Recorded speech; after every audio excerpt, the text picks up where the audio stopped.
Hello, everybody, and welcome to the Line Pool Podcast. I have with me Kenny and Travis. We're a group of operators. My name's David. I've been a crane operator for probably 18 years, rig for 6 years. So my background is in the oil field. I've been in the oil field my whole career. And we'll give it over to Kenny to introduce himself.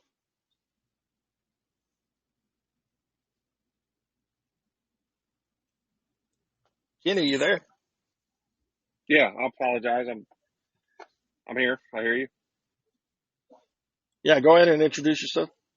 Oh, name's Kenny. Been in the crane and rigging industry a little over 17 years. Mainly general industry. The last 8 years or so have been 8 to 10 years have been in rental barn, and the last 3 years I have served as an assembly director for a company. So mainly crawler cranes, Nice. RT cranes, a little bit of AT work. But yeah, that's where I'm at with it. And Travis, tell us a little bit about yourself. Hold on real quick. All I right, paused it. let's get I this paused it. going. Hold on, I paused it. No! Are you ready? No! Why did you do that? I already cracked 2 beers waiting for that moment. Damn it, Dave! You said hold on a minute. It was part of the gag. You gotta tell. Damn Hey. it! Oh, his Go. disappointment just gave me a hell of an orgasm. Oh my God. Go get a new one. No, I'm allowed. That was the last one. No, let me check. No! They're all gone. Okay, we'll try one of these. Why are you not recording this, Dave? Oh my God. Oh! All right, Travis, tell us a little bit about yourself. Okay, wait, before we begin. There we go. Okay, anyways, my name is Travis. Let's see, start off with, I started my crane rigging career in the military. 10 years, Army Reserves. Been driving truck for about 11 years, and got tired of, pulling the big loads around, so, and being gone all the time. So I moved over to the crane side of the company that I work at and spent a year under the hook on the civilian side. And, once I got my civilian license, started running boom trucks, and, that's a good life for me. So I've pretty much just stayed right there. Cool. Yeah. And we have Connor from the UK, and we have Chris from Louisiana, and we'll let them come in and tell a little bit about their background, and then we'll jump into our news story here. Go ahead, Connor. Hey, how's it going? My name's Connor. I'm from the UK, Yorkshire, to be exact. I've been in the lifting industry only about 8 years, 7 or 8 years. Started off slinging, rigging, and then got my mobile ticket, and I've been working on the mobiles ever since. Worked my way up to heavy crane operator, if you want to call it that. Also got my crawler and tower crane ticket, but I tend to stick with the mobiles. Currently running a LTM 1750, and it's an absolute mammoth. Yep, mammoth from a movie. Yeah. I see what you did there. Clever. I like it. All right, Chris. Come on, Chris. I apologize. I hit the wrong place to turn off the mute. No, I've been a crane operator for the last 23 years. I broke out in the petrochemical industry, refineries. The last 7.5 years, I was in the oil field in South Texas and North Louisiana. And for the last 6 months, I now teach crane operating at a crane school here in Louisiana, just outside of Baton Rouge. You want to go ahead and plug your school's name, or? Yeah, I'd love to. AAA Crane and Rigging. We're in Addis, Louisiana. We have a crawler crane. We have TSS and TLL cranes available on site. We also do lift director classes for anybody that's feeling a little frisky, because it's a pretty serious test, and we haven't had anybody pass it on the first try yet. So, but yeah, AAA Crane and Rigging in Addis, Louisiana. Come see us. Checks in the mail. All right, so our news story today is the Focus 30 crane. It apparently did a big job for De Beers, and it's a diamond mining vessel. We'll let Connor tell us about this little news story here, since he knows a little bit more about it. Yeah, so it's the Focus 30 itself. Let's just start off with that, to be fair, because it's an absolutely amazing piece of engineering. It was actually first designed because of the some of you guys being in the petrochemical industry as well, you'll know that the sites are very tight, very congested, and the actual capacity they needed for some of these lifts, you need like a big crawler, like an 11350 or a 13,000, and then Mammoet decided to basically try and design a crane that can be erected vertically and not horizontally. So it uses quite a small footprint. I think the actual overall footprint of the crane is 30 meters squared, which is it sounds quite big, but it's fairly small in regards to rigging. Yeah, I was reading it didn't need the big football field to lay the boom down to build it and all that good stuff. Yeah, no. So basically, 30 square meter. I think it's like 2 tennis courts or something. So it's fairly small. It's fairly small. It's done a couple of jobs so far. I think it came from Texas, if I'm not mistaken, to South Africa. It was actually the first job ever. It was built in test over in Holland, but the actual first job was in the UK at Phillips 66. I think that's an American company, if I'm not mistaken. Is it Phillips 66? Yes. Yeah. So it was rigged up there. It took a while to rig. Obviously, it was about 6 weeks to rig it for a 1.5 hour lift, which I think is pretty crazy. But I think they've got the rig time down now to about That's 2.5 weeks, which is a big that's a big insane improvement. in its own right. Yeah, That's absolutely insane crazy. in its own right. So Yeah. Absolutely. Just reading up here, the actual operation itself for this job in South Africa, it was 3-week operation. I think there was 10 modules. They're all weighing in and around 428 ton, which is again pretty insane. Yeah. What else have we got here? that's insane. It's absolutely crazy. The actual ship itself is it's basically a vessel that launches a crawler sort of crane system that actually drags gravel from the seabed. So it's all done under the sea. Nice. And it can return once it's like scraped all the gravel up. It actually returns 99% of the gravel back to the seabed. So it's not how can I describe it? It's not. It's basically a big sifter. Yeah, basically, it's pretty impressive stuff. To be fair, very impressive. The modules 400 plus ton. Jeez. Yeah, it doesn't actually say on the article in its own right. Yeah. It doesn't say in the article what the actual radiuses of these lifts were, but the vessel that they were loading it onto is 177 meters long, so there's a fairly big radius there.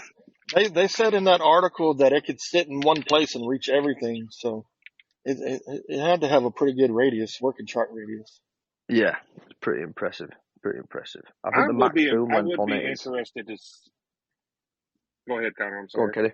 No, you're good. Go on. No, I was just going to say I just would be curious to see the overall chart. You know what I mean? I would like to see how drastically it changes. You know, the longer the reach, the more the boom, the weaker the chart. I'm curious to see how.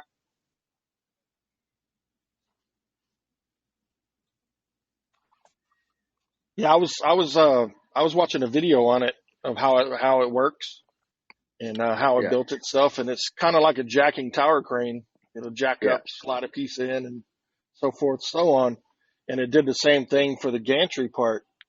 It built Yeah, its own gantry, and it yeah, had yeah, yeah. The mast, it yeah, had the the rear floating mast, yeah. counterweight. Yeah, it had the floating rear mass for the counterweight for the long reaches and stuff. So it's Yeah, engineering marvel. oh yeah, it's absolutely amazing. It's crazy. It's absolutely crazy. I think the max boom length on it is 150 meters, if I'm not mistaken, which is for a main boom, that's pretty crazy as well. Oh yeah, yeah, yeah. You know, that is definitely something worth Wow. looking at there.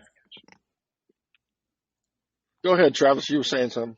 I said that's definitely something worth YouTubing. Yeah, In 100%. order to get like the full scope of a crane of this magnitude. Now, honestly, one of the dimensions that always fascinates me about these giant cranes is minimum radius. You know, how close can the hook get to the operator? And these massive cranes, it's like 100, 200, 500 feet is the closest they can get. Yep. It's mind-boggling. Well, it's the same thing. It's basically the same thing with every other crane. Also, you got your maximum boom angle. Yeah. What's the minimum radius on your crane, Travis? Just out of interest. That would be 6 feet. What's that in meters? 2. 2. That would be 2. No, not even 4 or 5 Okay, meters. so- No, it's 6 feet. 2 meters is the lowest that my chart goes. Right. I would be interested. I would be interested in seeing this massive crane next to a boom truck with Travis standing beside it. And I would do so with great pride. You know, if I could lift not really, but you know, I could lift where you can't because of your minimum boom radius. Yeah. Scratch Well, my I belly. posted a video on my TikTok of the build and stuff, and it was interesting. And then I had a comment on there on my TikTok page that a guy goes, "Well, he still had to have another crane help build it." And I was you like, get "Yeah, that a lot. it can't set its own base. It can't set its own base. It can't set its own jacking unit. It's got to have help to do that." I think the minimum rigging crane they tend to have is a 400 ton, but when we had it over in the UK, we used the Liebherr LTM 1500 to rig it. Oh, okay. I can't remember. Large crane in its own right. Yeah, I Yeah. think the actual boom sections itself, I could be wrong here, but I'm sure they're about 16 ton. So you need and it's a fairly decent radius to put it on the actual jacking system. Yeah. So you need a fairly big crane to rig it like. Speaking 30, of boom 10, trucks, 30. Speaking of boom trucks, which is our topic of the day, is unicorn cranes and spider cranes and neck breakers and carry decks. And Travis is our aficionado of boom trucks, so we'll let him go ahead and talk about boom trucks a little bit. Oh man, I tell you, the crane and rigging isn't just about the equipment; it's more of a lifestyle, right? But the bigger the crane, the more you're married to that iron. Wise man once told me that if you want to maintain a marriage, be home every night, and have a life outside of cranes, don't be on any crane large enough that has to set its own mats. So, I've spent a number of years now on a boom truck, and it has been good to me. It pays well, and I do my 2-3 jobs a day and go home every night. So, honestly, as much hell as I catch running a boom truck, I have no regrets. I mean, granted, I would probably, if the opportunity came up, move up a class to the large truck mounts or the small ATs, the 100-ton class area. But as of right now, life is good. Life is good. Hey, if it ain't broken, don't fix it. I have fun when I get it. Yeah, I have a lot of fun in boom trucks too. I'm not going to lie. I mean, I have a lot of fun in anything I operate. But boom trucks, when it's a good boom truck, a National or something like that, or even the stand-up Manitex, the 30-tonners. With you stand behind the controls that are real awkward. I've gotten to know those. I've run quite a few of those, so it's just they are fun. They And have their Kenny, to be fair, me and you could run the same boom truck, and you'd still be able to pick more than me. So I could see that. And me and Chris have worked in the same industry here in the oil field, and we have seen Halliburton and other frac companies running these stand behind boom trucks, 20-ton, 15-ton boom trucks, and they're just murdering shit. I mean, the ball is like going everywhere, and it's just uncontrollable. And honestly, chime in here anytime you want, Chris. Yeah, honestly, like you said that they are murdering stuff. I'm surprised they haven't had some significant OSHA recordables with those things.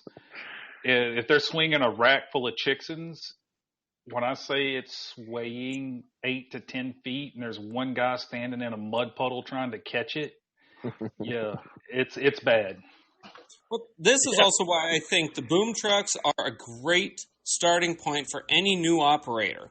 Every person new that's starting to get into the seat should go through the small cranes because that's where you build your finesse.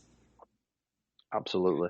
100% agree. Yeah, you're definitely going to need to build some finesse on a boom truck. Mm-hmm. That single bottle line with a 300-pound headache ball, takes some talent to control, especially if you're going to do it quickly. Yeah, I've ran a stand-behind 20-ton boom truck. It was a national. And then a swing cab boom truck, a 30-ton.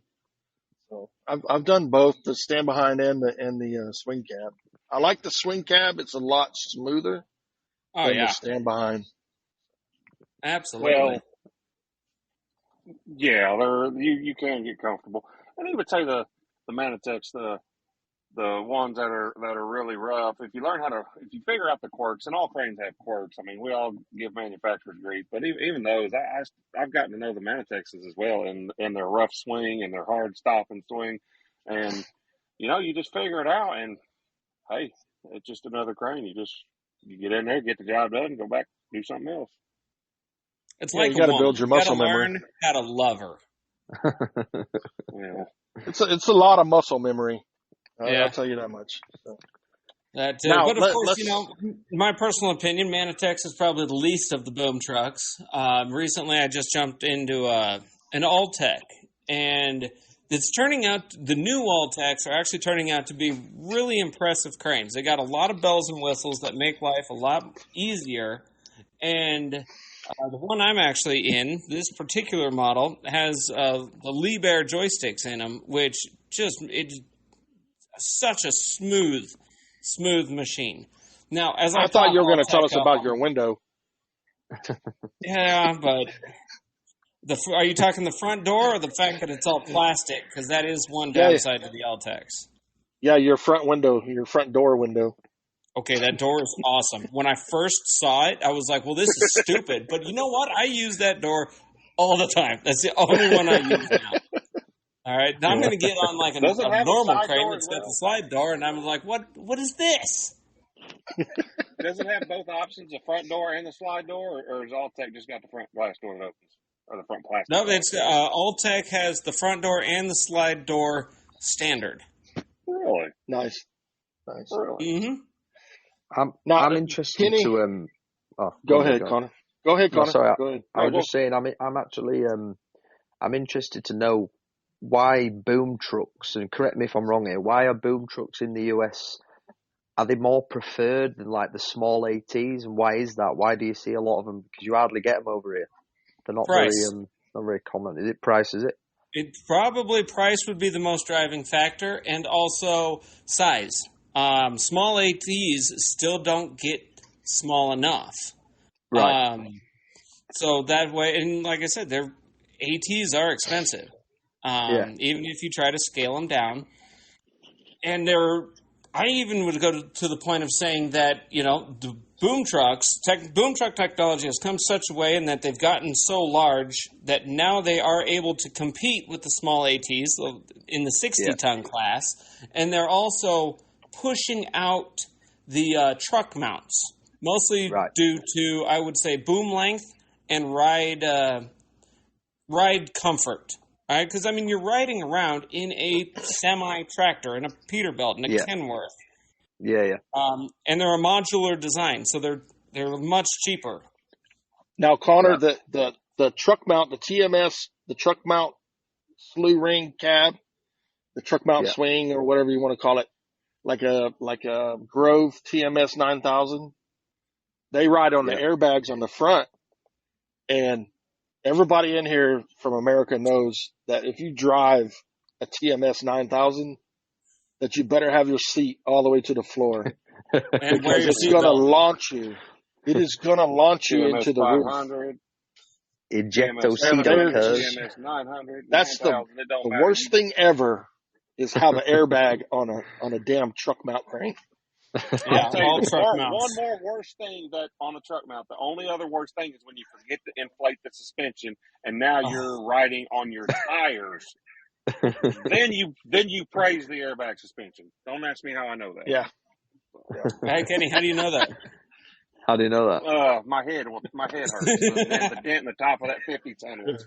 Yeah, no, I'd be lying if it said I'd never done that, but I mean they're a rough ride, and the boom length. The TMS booms, truck mount booms, come in about 110 feet. Not the 9,000s. I'm talking about the 700s. Yeah. Not the 700s, which depending on your market, every sales market is different, but where I'm from in Denver, 110 feet is just not enough boom to do any real kind of taxi crane work. So Plus if you 9 meters. want more, you got to throw jib, which costs you time, and it's time that the customer doesn't want to pay We for gotta when your competitor has a boom truck with 140 or 127 feet of stick, and he doesn't have to throw jib. Yeah. Now, Kenny, you've ran carry decks. You love carry decks.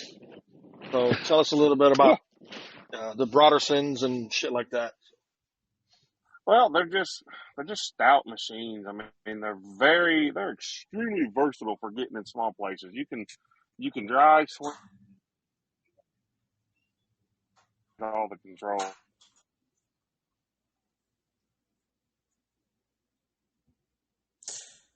I think we're going to have to come back to Kenny. Oh, is it doing Go that? ahead, Travis. Has it? Yep. I think he's been eaten by a bear. Yeah, that's quite. Or he's eating the bear. All right, the Bear Chris. City Mount. Chris, tell us about the neck breakers and stuff. I broke out on a 15-ton galleon. Man, those things have 19 levers in them if you count the park brake.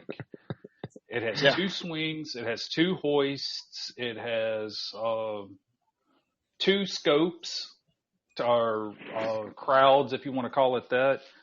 And it is probably more difficult to be smooth with a galleon than a boom truck. But they're phenomenal machines. If you look at the load chart on a galleon, it will pick and carry 30,000 pounds on rubber. Ooh. It's amazing what you can do for it. The only time I've ever seen anything come close to that is in the Army. We have the AT-422, which is this goofy hodgepodge of it looks like a truck mount on 2 axles, but it also has a steering wheel from the upper. And it's only 22 tons, but its pick and carry chart is impressive, similar to your galleons. It's the only other time I've ever seen something with a chart like that. The Grove RT 422B. Which one is that? That's the one Travis is describing. Oh, the RT crane. It's an AT. Oh, an AT. AT 422. I'm sorry, AT 422. Yeah. Yes, that's the one I'm describing. It's the Army's. Yeah. It's the crane the Army is currently starting to phase out of its inventory to replace it for the GMK 4060 HC. Oh, okay. All right, And all that right, right Kenny, there go looks ahead. like a bomb crane. All right, Kenny, go ahead and get Well, back into your carry deck, sir.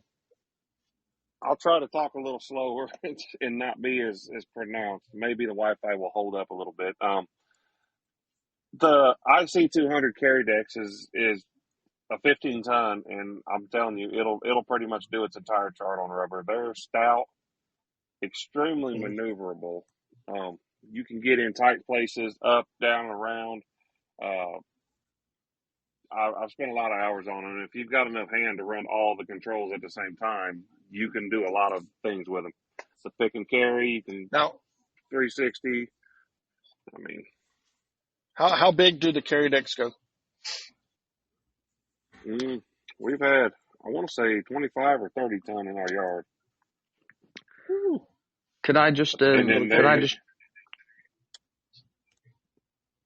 Go ahead, go Connor. ahead.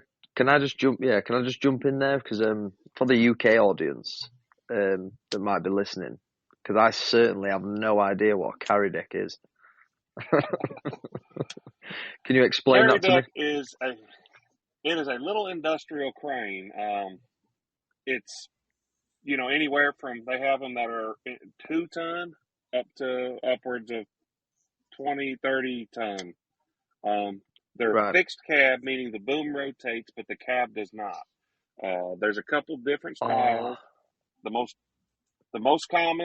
two most common are the cab to the left of the boom, and then there's one that's called a pettibone style, which is after an old crane, where the boom is behind the operator, directly behind it. And they're also right. called neck breakers as a nickname because you have to turn your head on a swivel and be able to work on any side that's not in front of you. So Yeah, they have no suspension. we've actually got one in Mammoot's yard. It's I just put a picture on the chat there, Connor. That's a carry deck right there.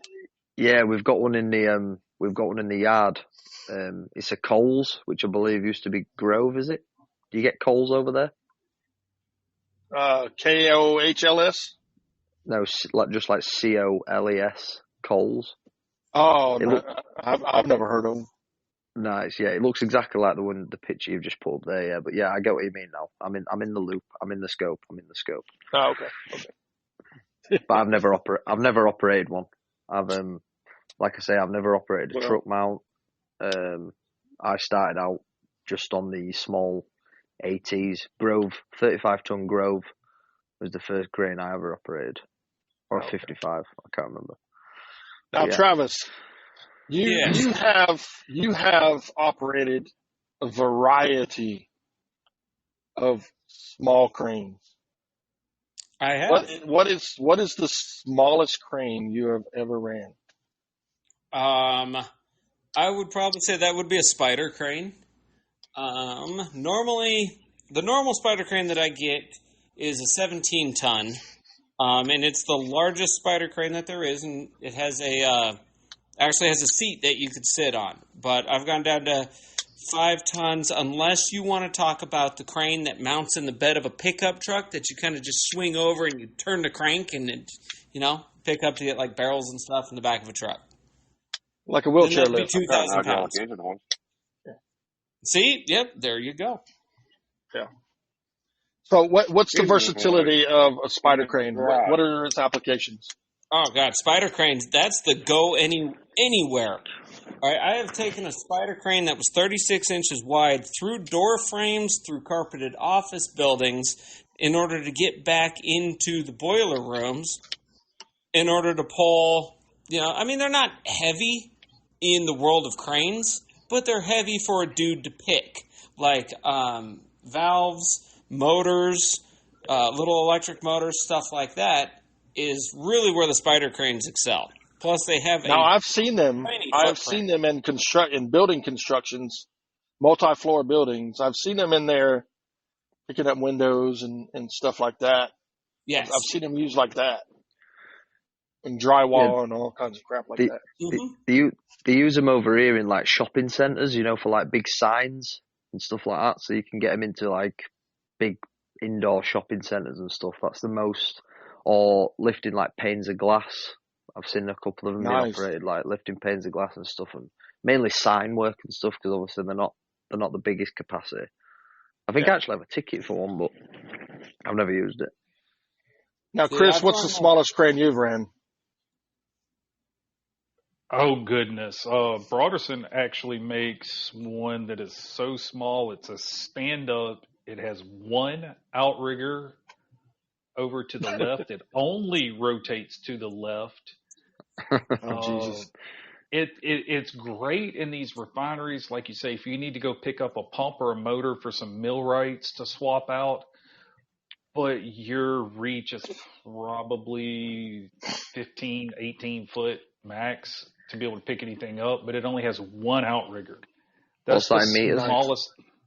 That's the smallest one I've ever ran, and it was so slow, I didn't even stop at the stop sign, and nobody noticed. Oh man! Now, Travis, you've mentioned the Army twice now. Tell everybody what you do in the Army with cranes. Well, I guess let's see, more or less, being in an engineering unit, our cranes, the cranes that we use ours for is a lot of training of, because pretty much that's the bulk of my job as a reservist NCO, is to train college kids how to use heavy equipment as a 12 November. And in that arsenal of all the dirt equipment is the crane, and we pretty much use it to load and unload Tricons, Bicons, and Connexes off of trucks and trailers. And that's nice.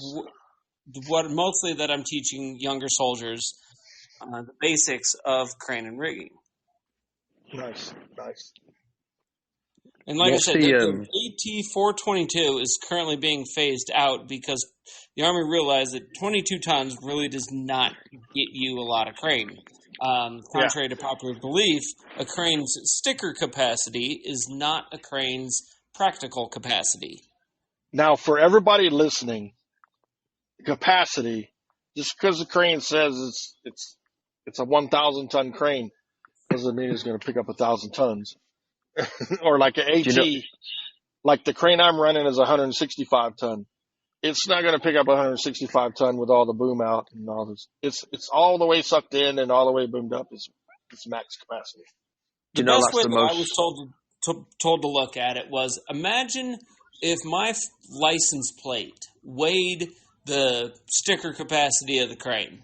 That's where I would be able to pick it up at. No more. Not an inch further away from center of rotation. From what I have come to realize in my experiences is that practical capacity is roughly 1/3 to 1/4, closer to 1/4 of what sticker capacity is. You know, I have a 45-ton boom truck. Its sticker capacity is 90,000 pounds. Practically speaking, I could pick 30,000 pounds. Nice. It's the most common question you get asked as well when you turn up on site, especially on the heavier cranes. You always get that one guy that turns up and he goes, "Excuse me, mate, how much can that lift?" And you think, well, I can say 750 ton, but then you've got to go through the whole spiel of saying it can only lift that if the piece was literally on the crane. So it'll never lift 750 ton. It's just the basic. I think what Travis said is like 1/3. So you lift 200 ton, but that's about it. Yeah, it's mad, really. Yeah, you got crane deductions. You got your block, you got your jib, you got your line. You got all kinds of deductions you got to deduct from the capacity of the crane, and then the stick you have your chart capacity. You got so many things you got to deduct before you can get to the actual what you can lift. With one notable exception. What I like to do, I logged onto the Spider Crane website and looked up the 700 series, the Spider Crane that I'm most comfortable with, which is the largest Spider Crane, and it has a maximum capacity of 13,300 pounds, and that is at 9 feet 10 inches, which is absolutely possible. What's that in meters? Three. And now we move into our banter section, where everybody picks on Travis. Nobody cares. Nobody here wants to round to the 10th place, okay? God. You know I'm terrible with all this But conversion. I have to have it in meters. It's got to be in meters. None of Let this 100, I would ask let Siri, but 5 I'm on my people phone. bend to the will of one guy. none of this 127 feet of boom, and none of this 196 feet of boom. It's 26 meters of boom. You know what I mean? It's the radius 26 meters away. It's not 175 feet away. That's what it sounds like. It's the conversion. Connor, let me do you a favor. Put this in the back of your mind. Every time you're going to the bathroom and you look down, that's 3 inches. Okay? Just have that in the back of your mind. Oh, As he Jesus. reaches- The unicorn Oh, has You're probably spoken. messing up. This is where you're messing up, because as he reaches down past his knee to pick it up, he's going to think, that is huge. 3 inches is a lot. It's 3 inches with the arc to the ground. Oh, Jesus. With the deflection. God, that's turned. Now, Travis, is it true that Star Trek is the same as Star Wars? So are we no longer talking about cranes? But you, of all people, Dave, should know better than that, and I hold you in a much higher regard. Kenny, on the other hand, I've lost all hope for. Travis about 3 beers into this, so he's about to take off, and buckle up, dude, guys. That's all I have to say. I'm just Well, waiting. I made him open 3 beers so he could introduce himself. I was so angry. I was like, no, I had the That was perfect so bad. intro. Oh, shit. So mad you Turns paused. off That was epic. The recorder. In case Well, you you're haven't actually- noticed, Travis, we have moved into our banter phase. I see that, yes.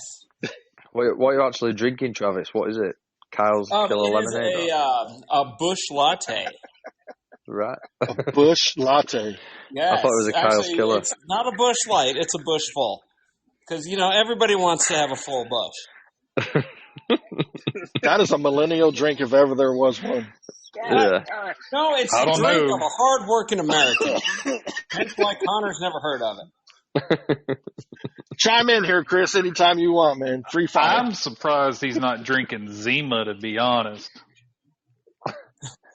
Zima and Skittles. How, Dave, or Chris, you bringing up Zima is really showing your age there, Boomer. Freaking Zima. I haven't seen a Zima since Reagan was in office.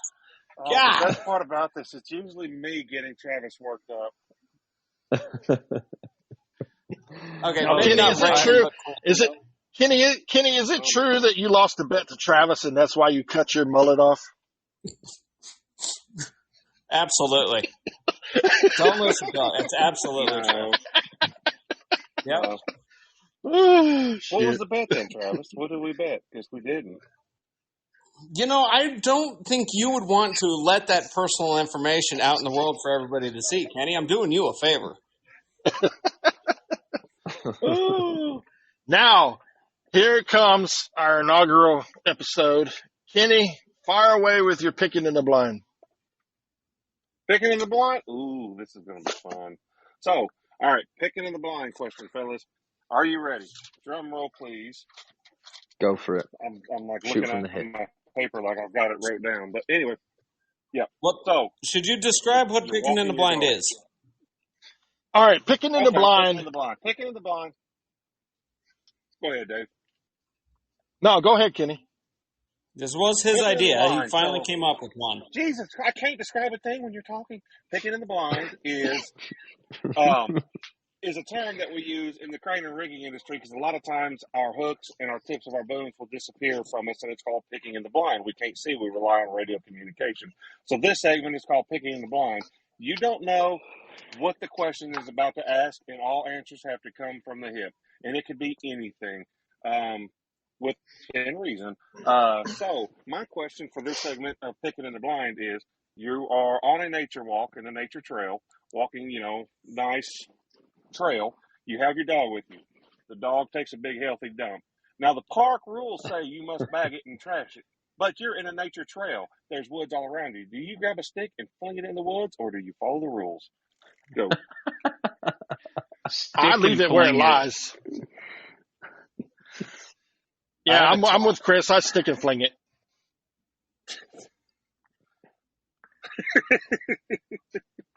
I mean, other caught us a animals bit do, off. so why not? You've caught me a bit off guard there. I'll be a baggot and trash it. I tend to like walk around with the bag and fling it around my finger, like swizzle it around my finger as I'm walking with the dogs. There's never any the bins on the trails in the UK are normally at the start and at the finish. There's never like one in between. So if he has a dump like 2 minutes into the walk, then you're carrying the bag basically for the whole walk, flinging it around. So what happens when you're flinging it around and the bag rips apart and flings poo everywhere? What's your backup plan? Just rock it. You just got to wear it with pride, man. Yeah. Oh god, it's disgusting. So Connor, you're literally carrying your shit around with you. Yeah, you've got to carry your shit around, man. Got to carry your shit around. They're actually really strict in the UK for like, I don't know what it's like in America, but if your dog takes a dump on the street and you leave it, you can get a serious fine for it. If you get caught. Here in America, in some major metropolitan areas, you could take a dump on the street and that'd be perfectly fine. Yeah, California. There's actually apps to know where there's human feces on the sidewalk. Yeah, there is. Wow. Oh, that's class. Oh, well, God.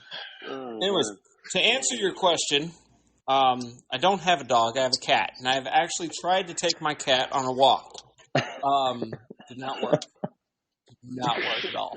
But I would have to agree with Chris. You take a stick and you flick it into the woods. I mean, it's biodegradable. I mean, I'm on a double-edged sword. I'm on a double-edged sword because I have a front yard with no fence or anything, and neighborhood dogs come by and shit in my yard, and I get all fucking pissed off about it. Why in the fuck didn't you pick your shit up? Well, then, in that situation, you're entirely correct, Dave. That's but the right if thing I'm to do. in the woods, You said we're in the middle of the woods. I understand, but if you got a path like Connor does in the woods, Sherwood Forest and shit, and you step on a pile of dog shit, you're gonna get pissed, right? Robin Hood actually comes out of the bushes if you don't pick it up. Hold you to ransom. Well, I thought he was supposed to give me money because I'm poor. But no, that's not the thing. Freaking right. That does beg the question. Does the dog bark in British with a British accent? Like, if an American dog and a British dog are barking, communicating together, does the American dog, what the... Say water again. I don't understand that. Water. Russian. That's German. That's all right, guys. That's the end of our podcast there. Thanks, Kenny, Travis, Connor, and Chris. And Hold on, I got more beer to finish. We're gonna go ahead and sign off here, and we'll catch you on the next episode. All right, guys. Make sure you enjoy it. All right, well, you guys, stay safe out there. If you made it this far in the podcast, we greatly appreciate it. We're going to try to put these out at least once a week. If you have any suggestions, requests, you don't want to see Kenny in it, by all means, let us know, and we'll be happy to accommodate all of your suggestions. Hey, one more question. One more question before we leave. One more question before we leave. And Robert, one of our other members, he posed a question before Travis woke up in the morning, and we buried it so far in the chat that we knew he wasn't going to find it. But are boom trucks real? Yes, boom trucks are real. Okay, boom truck operators are real. Yes, you can make a freaking career out of running a boom truck. It's okay. You know what? Because I don't have big stick envy. All right, I've noticed that, dude, people with the bigger the stick of the crane are the ones with the smallest junk. You know who's got the biggest dick in the world? Spider crane operators. All right, all right, Travis. We'll see you on the next episode. No, I'm not done yet. My first crane by Play School is what blew